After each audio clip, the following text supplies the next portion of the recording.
On to Newcastle. Newcastle reportedly set to record first profit in 5 years and record commercial revenue. Does that mean their financial situation is finally looking healthier? There actually may be some room in the PSR areas, or those aren't always aligned? They're not always aligned because it always comes back to what they've spent as well, and they did have a big spend, as we have mentioned. They're going to be there with a little bit of headroom, but it's not going to be much. They're going to have to sell to get in, I think. It's going to be tight. They're looking at somewhere probably around 15, 20 million. So if they're going to go for anything bigger than that, they're going to have to sell to bring it in. But look, they're managed conservatively. They're managed well. And I know they'll do what they can to get that area. The one issue, again, is not converting that Saudi interest and domestic Saudi sponsorship in the regional sponsorship area for Newcastle is one area that I think that should have been done. And that's where they've been lacking so far. So they should be having more breathing space by bringing in more revenue around the world, particularly with the PIF connections.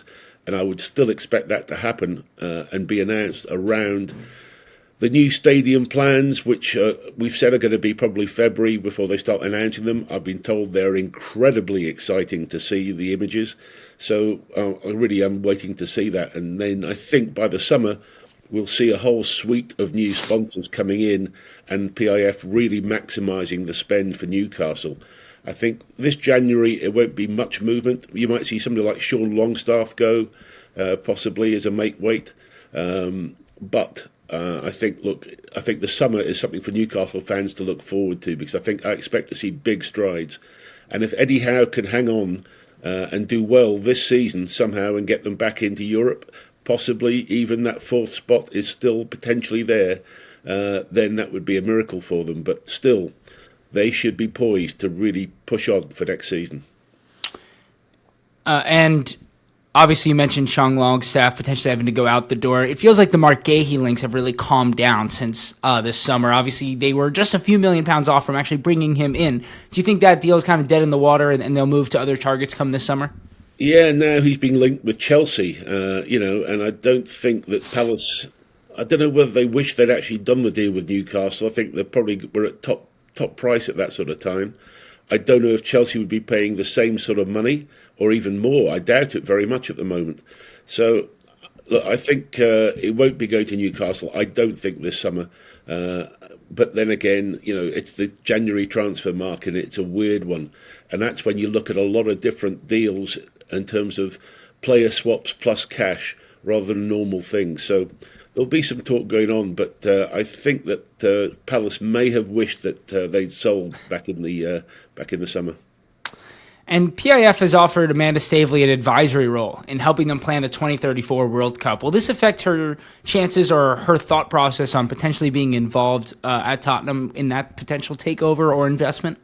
Well, that's a very interesting one because historically, I think if we go back to about 2017-18, Qatar and Saudi had a very bad relationship politically. It was really at each other's throats to a great degree. That seems to have thawed a lot now, and there seems to be a bit of a détente in terms of both countries working together on some projects. So if Amanda was to work with Qatar on the Spurs project, would have previously thought that would have blocked her away from helping the Saudi side, despite her links with the PIF. Now, the PIF are not really the ones controlling the whole World Cup bid, although obviously they're vitally important in terms of financing stadium builds, etc.